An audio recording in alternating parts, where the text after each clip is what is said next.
This game I doubt we'll dwell on for too long. I have 2 notes on it. Cool. USF goes to Miami a week after knocking off Florida, which now looks even less impressive. It's still very impressive. I'm not trying to dog on South Florida, but It's impressive. Florida had another not great week, and then Miami wins 49-12. Just scored had 2 9-play touchdown drives to kick off the game, and got up 14-0 and just never really looked back. South Florida was just outmatched completely in this game, and they didn't even have the breaks to go their way to keep it close.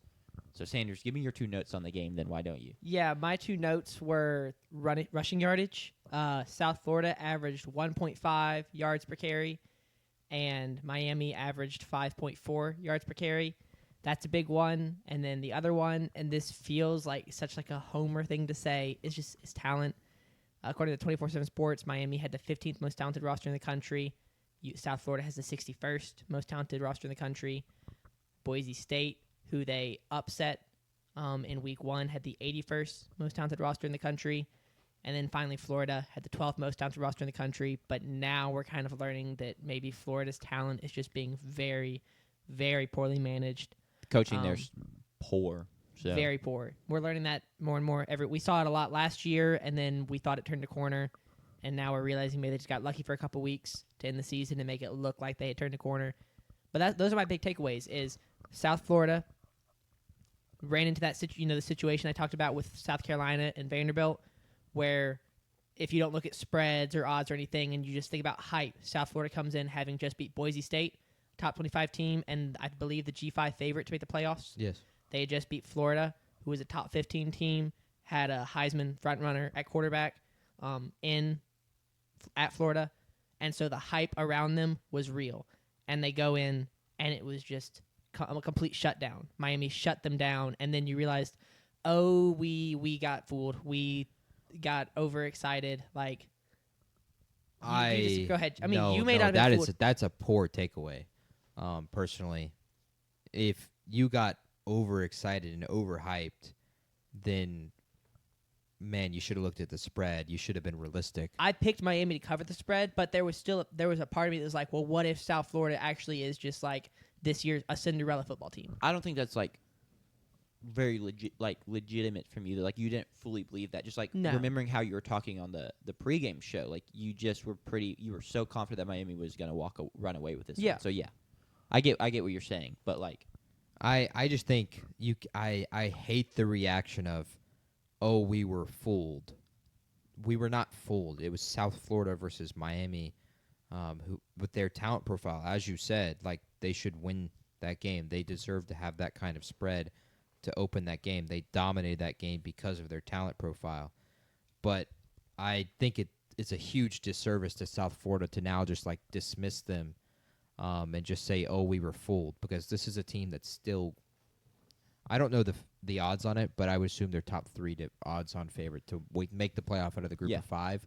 And we also have to remember they're a group of 5 team. They're not supposed to compete really well in these games.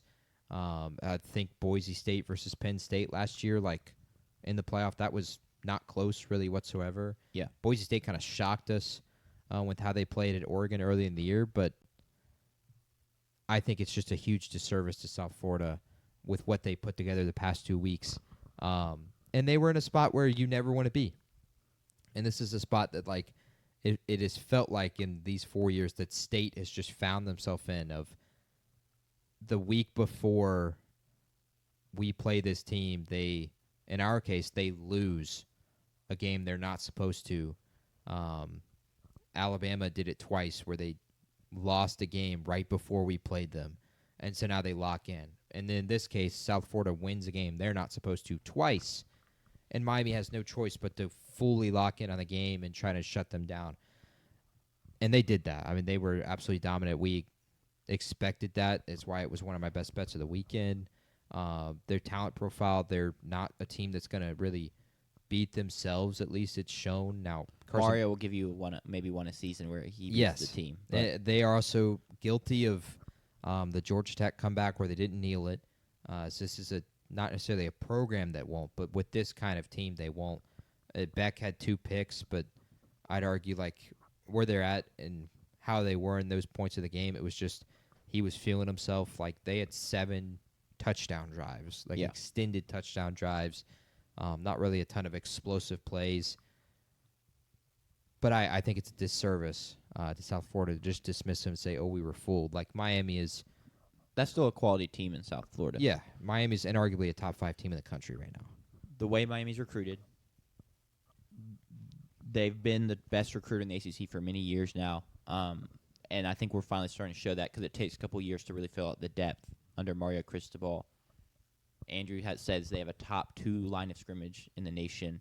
I don't know if I go quite that far, but they're dominant. They're top 5. Yeah. It's under Ruben Bain so good. Their offensive line is just dominant. So it was just going to be a tough test. And honestly, I think we're beginning to pinch it. This could be a changing of the guard season for top dog in the ACC in terms of Clemson is now sitting at 1-2, and Miami just looks so good and so talented. Yep. That they're looking to be the team that runs the ACC for the next couple And years. it's a game that's under the radar, but in 2 weeks, Miami goes to Florida State, and so we'll see who's the top dog. Sure. Once we get to that point, Miami will host Florida though this weekend, so that's completely possible that they end up losing that game. If Lagway turns 5 picks into 5 touchdowns, I think Florida has a chance in that game. That'd be quite the turnaround, I will say. Mont, we did, relative to other games, keep this one pretty short, but I think we're about ready to move on unless anyone wants to add something. I think I'm good. I could not find the South Florida champion playoff, make the playoff odds. I tried. So All good. I do know they are favored above Boise State to win the championship. So I don't know if you take that as To win what? the national championship. Oh, okay. They're favored above yes. Boise State. So That- I would that makes assume sense. that they would also be favored to make it over Boise State. But Tulane, I might be the favorite right now. I think they think. probably are.